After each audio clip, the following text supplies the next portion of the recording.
The first speaker is the Most Reverend Bishop William Shomali, who comes from, he's born here in Bet Sachur and has a long CV, which I won't, we want to hear your words and not your CV, but the most important thing is that you are rector of the Faculty of Philosophy and Theology in a major seminar here of theology here in Jerusalem, and you became Chancellor of the Latin Patriarch here in Jerusalem, and then you were appointed by the Pope, Pope Benedict, to be the auxiliary bishop to the Latin Patriarch a few years ago. And first of all, you're concerned with our common environment and you want to contribute to that, and that is why the floor now is yours. Please. I thank the organizers of this conference, the Interfaith Center for Sustainable Development, the Konrad Adenauer Stiftung, and the Salesians Theological Center for their contribution for today's conference. I am hesitating really to start from theory or from practice. From theory to say, where can we find the justification in the Bible of being here today to speak about environment, ecology, and climate change? Or I can start from the reality, from the facts, which require an urgent action because of urgent problems that we face in the Holy Land.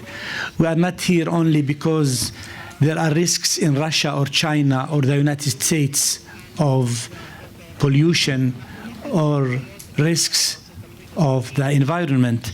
We are here also because we are touched by this issue. Maybe I start by the praxis, then I can jump briefly to the theory. Today in Radio Israel, Arabic language, I heard that there are problems of drinking water in Jerusalem. In some quarters, water may be polluted. So one day we will suffer from kidneys or other health problems because without knowledge we have used this polluted water. The same radio today informed us that 95% of the drinking water in Gaza is polluted. It means people, 95% of the people are poisoned every day, slowly, because they drink water mixed with the sewage. They don't know where to send the water of the sewage, to the Mediterranean, or it remains on the floor, in the earth, or it mixes with the underground water. It's a big problem, the problem of water in this country. We have other risks.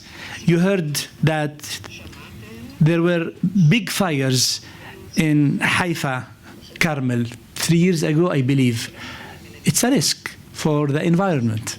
When a fire burns a forest, there is a risk, a big risk. Another problem, the wars. This land has known 10 wars so far between Arabs and Israelis. It's a risk for environment because wars are a total destruction of infrastructure, and this is another risk.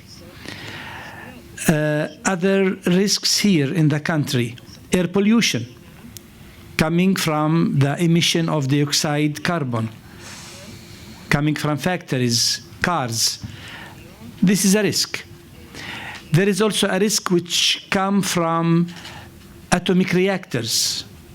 You remember that in Russia there was the Chernobyl reactor, which destroyed a lot of things around. I am not specialist, but I remember that what happened after Chernobyl reactor explosion, the risks and the impact was very, very negative. Something happened also 2-3 years in Japan reactor, and there was a lot of distractions.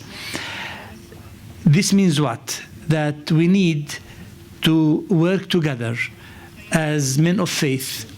Also, men of faith should work together with politicians, because one alone cannot really reach what we need.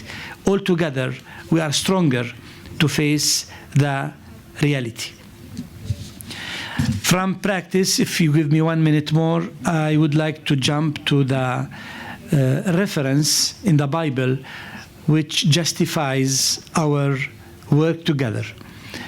The 2nd chapter of Genesis celebrates the beauty of the universe, which is a reflection of God's beauty and of the goodness of the creation and of the creatures themselves.